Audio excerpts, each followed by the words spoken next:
Elsa Widding, Sverigedemokraterna, därefter Frida Tånghag, Vänsterpartiet. Tack herr talman. Vid en fortsatt kraftig utbyggnad av vindkraften i Sverige så kommer en fortsatt ökad användning av fossila bränslen att vara oundviklig. År 2022 så brände oljekondenskraftverket i Karlshamn. De brände 54 300 ton olja och släppte då ut 171 000 ton koldioxid. Det var ungefär dubbelt så mycket som året innan. Och ingenting talar för att trenden inte kommer att hålla i sig. Utan svängmassa i systemet så klarar vi inte att upprätthålla frekvensen och stabiliteten i våra elnät. Vi tvingas att bränna olja för att få såväl ersättningskraft som balanskraft till vindkraften. Min fråga till klimatministern är därför: vad anser ministern vara lösningen på det här dilemmat relativt våra klimatmål? Tack. Tack, statsrådet Romina Pourmokhtari, Liberalerna. Tack herr talman. Ja, nu märks det att Gunnar Strömmer har stått här tidigare. Ursäkta. Så, tack herr talman. Ja, det är en väldigt klok fråga som ställs, för vi har ju stora problem med vår elproduktion. Det handlar ju främst om att den inte är robust nog, och det är ju en konsekvens av en politik som har förts under de senaste 8 åren där man har lagt ner fungerande fossilfri elproduktion. Och det är en verklighet som vi nu hanterar från den här regeringens håll och som vi utgår ifrån. Och sett till det läge vi står i så behöver vi både vindkraft och kärnkraft för att på ett klokt sätt kunna bygga ut vår fossilfria elproduktion och kunna möta det behovet som inte bara Sverige har nu utan även kommer ha växande framöver. Vår prognos från regeringens håll är ju att vi kommer ha mer än ett fördubblat behov av energi i det här landet och specifikt av el. Så vi behöver ha en kraftfull utbyggnad, och då behöver vi både vindkraft och kärnkraft för att möta den framtid som vi går till mötes. Ja, Romina Pourmokhtari, vad är egentligen lösningen på dilemmat? Vi hanterar problemet, säger klimatministern. Men hur hanterar regeringen problemet? Jo, genom att bygga ut mer vindkraft. Samma kraftslag som har ställt till problemet. Samma kraftslag som har lett till att vi har ett mycket instabilt elnät. Dessutom tycks klimatministern inte riktigt förstå att ett system med mycket vind och kärnkraft inte passar ihop. Tidavtalet är all ära, men den politik som regeringen driver kommer att leda till ökad fossilanvändning och försvåra för kärnkraften. Energipolitiken idag fokuserar på att så snabbt som möjligt försöka få in mer vindkraft både på land och till havs. Så sent som i fredags har regeringen deklarerat att man kommer godkänna nätanslutningen för vindkraftsparken Kriegers Flak för att då den ska kunna bli verklighet.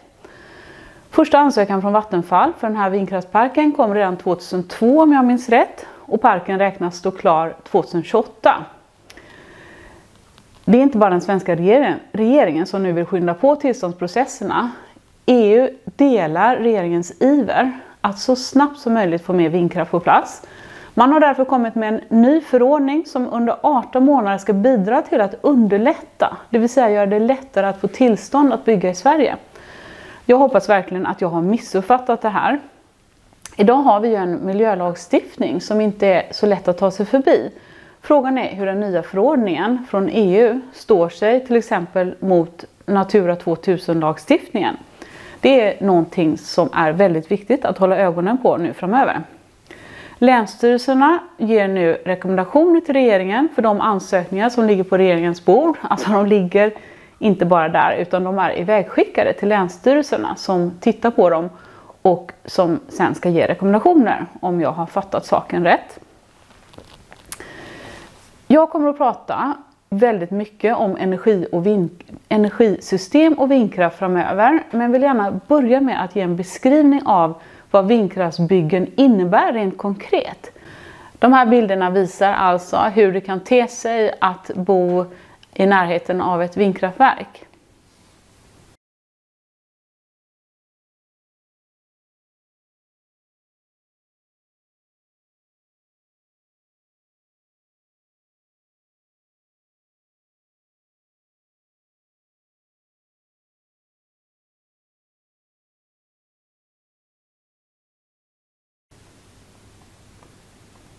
Jag kommer att ägna en hel del tid åt att gå igenom den pågående energiomställningen i Sverige och vad det betyder utifrån flera olika perspektiv.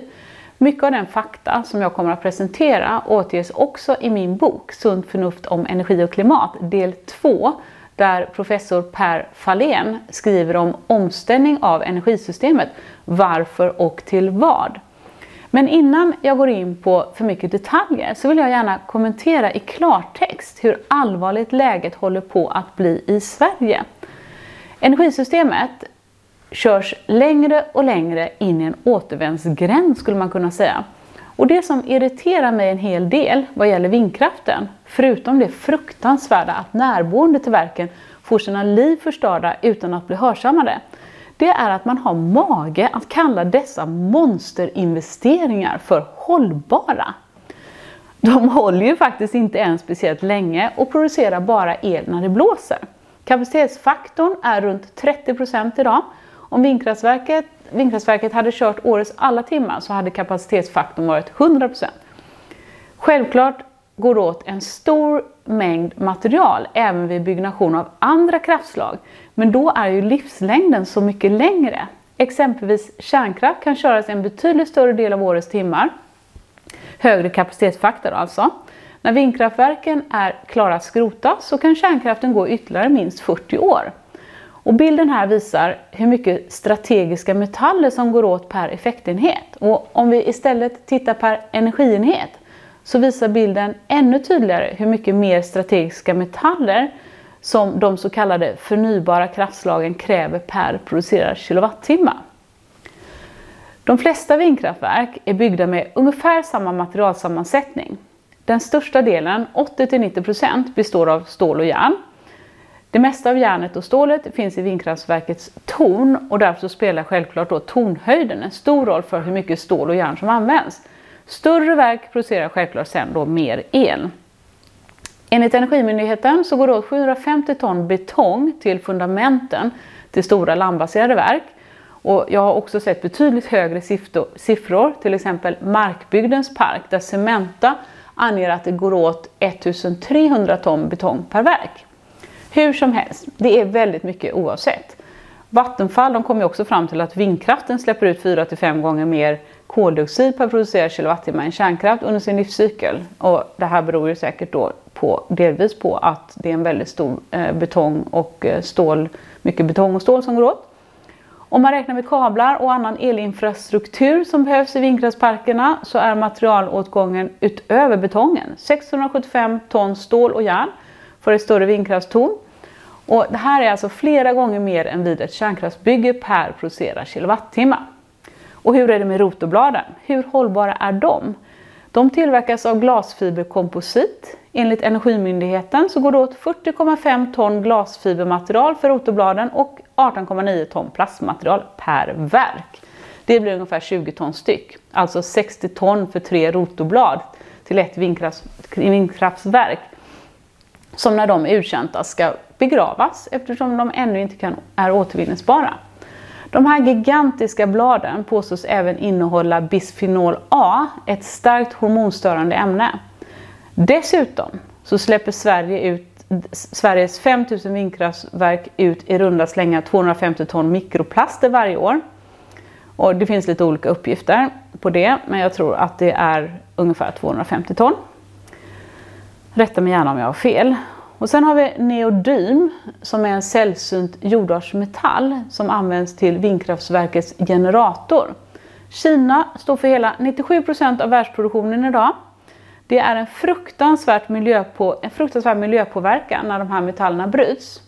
Energimyndigheten skriver att 2015 hade bara en femtedel av alla vindkraftverk magneter av jordartsmetaller, men att andelen bedöms öka. Nu är det 2023 och jag tror att nästan alla vindkraftverk som byggs idag innehåller neodym, men jag vet inte helt säkert. Förutom neodym så är det också järn och bor som används till permanentmagneterna som sitter i generatorerna.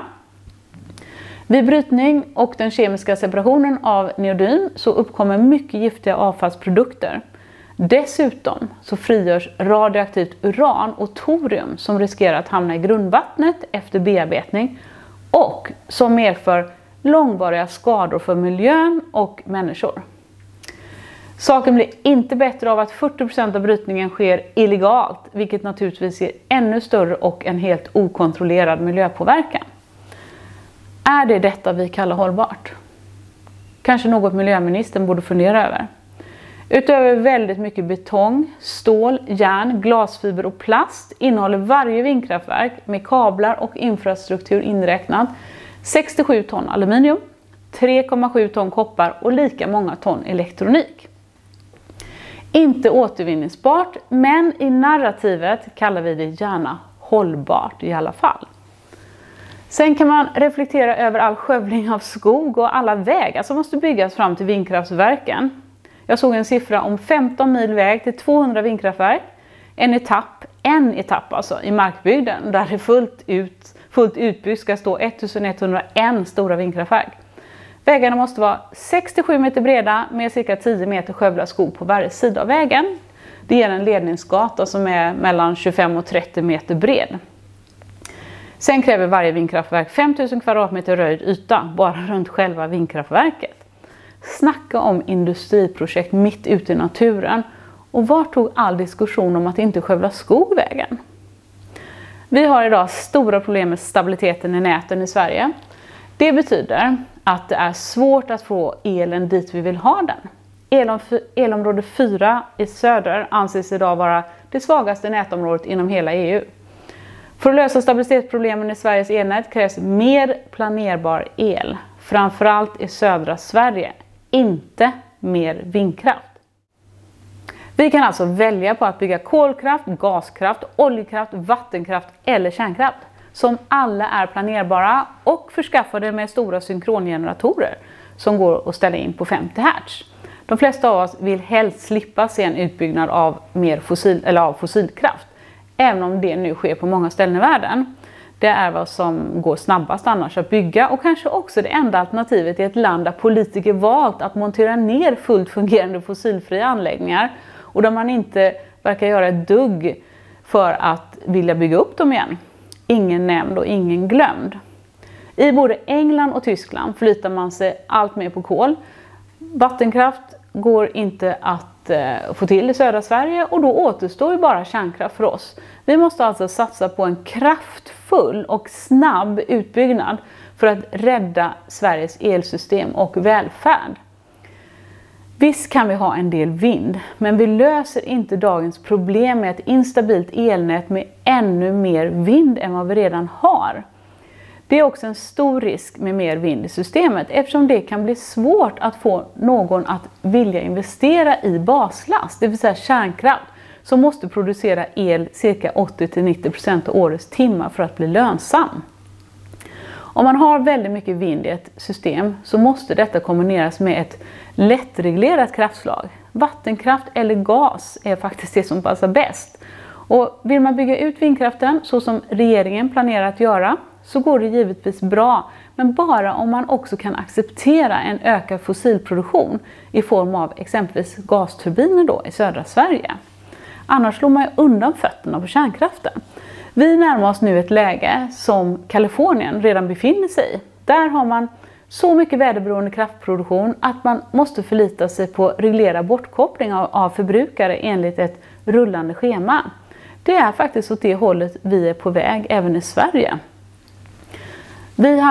Jag tror faktiskt vi redan hade varit där med reglerad bortkoppling om vi inte hade valt att bryta mot EUs regler som innebär att våra exportkablar söderut ska vara tillgängliga för export till 70%. Jag tror det var John Blomgren som nämnde det här i något inslag. Den där regeln struntar vi då tydligen i för att undvika planerad bortkoppling. Heja Sverige säger jag bara som vågar tänja lite på EUs regler i alla fall. Det borde vi göra oftare och inom fler områden, men det är en helt annan diskussion som jag inte går in på här. Regeringens planer på en fortsatt utbyggnad av vindkraft får mig att tänka på en pilot med instrumentbrädan full av röda varningslampor, men som likt förbannat fortsätter rakt ut över Atlanten. Som tur är har trafikflyget ett system med 2 piloter som håller koll på varann och den ena kan gå in och korrigera när den andra håller på att ta farliga beslut. Det verkar tyvärr som om den här regeringen och den föregående helt saknar den säkerhetsfunktionen. Trots att det finns faktiskt väldigt gott om experter som skriver artiklar och böcker där de förgäves försöker göra våra beslutsfattare uppmärksamma på den kritiska situationen som vi befinner oss i. Så nu är istället Energisverige på väg rakt ut över Atlanten med alla varningslampor blinkande, men ingen co-pilot som gör kaptenen uppmärksam på det katastrofala som håller på att hända. Så svenska folket, spänn fast säkerhetsbältena. Det ser onekligen ut att bli en turbulent resa framöver. Inte nog med att vindkraften ställer till det för energisystemet, det är också en ekonomisk katastrof. Det påstås ofta att vindkraften är det billigaste sättet att få el. Det är i alla fall vad som redovisas i media och av politiker och också vad som framgår av diverse statliga utredningar. Samtidigt så pekar en stor undersökning av de verkliga kostnaderna i en helt annan riktning. De siffror som jag nu presenterar är sammanställda av professor Jan Blomgren. Gordon Hughes är professor i ekonomi vid Edinburgh University och han har fått tillgång till räkenskaperna i ledande företag inom vindkraft i Storbritannien och har presenterat dessa i en rapport. Och jag lägger in länken till den här viktiga rapporten i undertexten. Och den här referensen finns även med i min nya bok. Professor Hughes, han visar att verkligheten skiljer sig rejält från de uppgifter som presenteras publikt av branschorgan och landets regering. Situationen ser ut att vara densamma i UK som i Sverige. Den här tabellen presenterar data för vindkraft på land tagna från Energiföretagens rapport i Sverige och jämförs med verkligheten i Storbritannien i UK. Det här är alltså den första tabellen som jag tänkte visa. Kan det finnas någon anledning att vindkraft skulle vara radikalt billigare att bygga och driva i Sverige? Antagligen inte. Om vi antar att verkligheten ser likadan ut i Sverige och Storbritannien så kan vi göra några intressanta observationer. Den verkliga kostnaden för att bygga vindkraft är dubbelt så hög i verkligheten. Underhållet är 3 gånger dyrare i verkligheten. Utnyttjandet av vinden är ungefär 2/3 av vad som uppges. Livslängden är ungefär 2/3 av vad som uppges. Och om uppgifterna från Storbritannien stämmer så pekar ganska enkel huvudräkning mot 4-dubbla verkliga kostnader. Den här bilden stärks också av att de flesta svenska vindkraftsbolag idag faktiskt går med förlust. Det borde de inte göra om energiföretagens kostnadsuppgifter vore korrekta. Nu lämnar vi den landbaserade vindkraften. Nästa jämförelse är havsbaserad vindkraft. Även här är det professor Jan Blomgren som har sammanställt siffrorna och gjort analysen. Jämförelsen rörande investeringskostnaden haltar lite grann eftersom i Sverige så anges bara kostnaden för själva kraftverket, medan i Storbritannien så tar man även med elöverföringen in till land. Denna överföring är nästan lika dyr som kraftverket faktiskt. Beträffande livslängden så är det svårt att göra precisa jämförelser eftersom verken inte funnits tillräckligt länge för att få exakt statistik. Författarna bakom rapporten i Storbritannien bedömer i alla fall att 20 år är en överskattning baserad på tiden till första kostsamma haveriet. Det svenska branschorganet anger radikalt lägre underhållskostnader för vindkraft till havs. De uppger faktiskt till och med att kostnaden till havs är lägre än vad verk i Storbritannien har på land. De påstår även att totala kostnaden för el från havsbaserad vindkraft inklusive allt ska hamna på maximalt 55 öre per kilowattimme. Det här är långt under vad enbart underhållet kostar i UK. Och tar man sedan med byggkostnaden och elanslutningen så handlar det om, då handlar det om ungefär 3-dubbla kostnaden. Tyvärr är det inte verkliga kostnader för UK som ligger till grund för den svenska regeringens elektrifieringsstrategi, utan det är uppgifter från det svenska branschorganet där man förespråkar massiv satsning på havsbaserad vindkraft.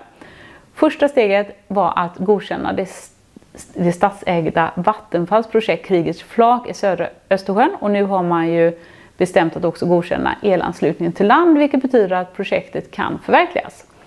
Vattenfall har tydligen träffat ett avtal om att bygga anläggningen Kriegers flak mot en intäkt om 50 öre per kilowattimme. Man vann auktionen och erbjöd sig att acceptera en så låg intäkt som 50 öre per kilowattimme för de första 30 terawattimmarna. Man får alltså en intäkt som inte ens ser ut att nå upp till underhållskostnaderna i UK. Sen så tillkommer bygget, liksom elanslutning. Med Vattenfalls egna siffror så skulle intäkten bli 15 miljarder kronor under anläggningens kontraktsbundna livslängd. Medan utgifterna borde bli 28 miljarder om de blir lika höga som i UK. Det är nästan 2 kronor ut för varje krona in. Men då ingår ju inte anslutning till land. Och tidigare har ju svenska folket betalt elanslutningen till vindkraften via elnätsavgifter. Men nu säger Ebba Busch att så inte kommer att ske i framtiden. Vilket ju är bra sagt av Ebba. Vi vill inte betala för dyr elanslutning, speciellt inte för ett kraftslag som vi inte vill ha. Tack Ebba! Tar man med den kostnaden för elanslutning också så blir det nästan 3 kronor ut för varje krona in. Och det här stämmer för övrigt då med de verkliga kostnaderna i UK. Och om jag har förstått rätt så har det gjorts en upphandling om garantipris för de första 30 terawattimmarna på Kriegers flak. Och därefter kan Vattenfall sätta vilket pris man vill efter det att 30 terawattimmar har producerats. Och jag känner mig lite osäker på kalkylen för jag har inte sett den själv. Men om man använder professor Blomgrens siffror och räknar med kostnaderna från UK så blir det ingen rolig affär för Vattenfall eller för oss skattebetalare. En intäkt då på plus 15 miljarder kronor, 30 terawattimmar gånger 50 öre. Bygge inklusive anslutning, om vi nu räknar med att Vattenfall får betala själva, blir alltså 30 miljarder kostnad. Underhåll blir enligt Jan Blomgren 27 miljarder över 12 år med samma kostnad och om erfarenheten från UK visar. Och det här skulle då ge ett resultat på 42 miljarder kronor. 57 kronor kostnad och en intäkt på 15. Vi får då anta att pengarna ska tjänas när 30 terawattimmar har producerats. Men frågan är hur mycket el verken i praktiken då kan producera. Kanske är det då dags för skroten och att gräva ner bladen. Det låter inte som någon speciellt trygg investering. I senare avsnitt så ska jag redogöra för hur det ser ut med avskrivningstider och hur vindkraftsbolagen kommer undan skatt i Sverige. Tack till alla som har lyssnat och tack till er som vill stötta mitt arbete. Jag är verkligen tacksam för allt stöd jag kan få för att utveckla min kanal. Dela gärna mina filmer och prenumerera jättegärna. Det känns nu viktigare än någonsin att få fakta upp på bordet och att bilda en stark opinion mot vindkraften som suger ut svenska folket och förstör vårt land. Tack!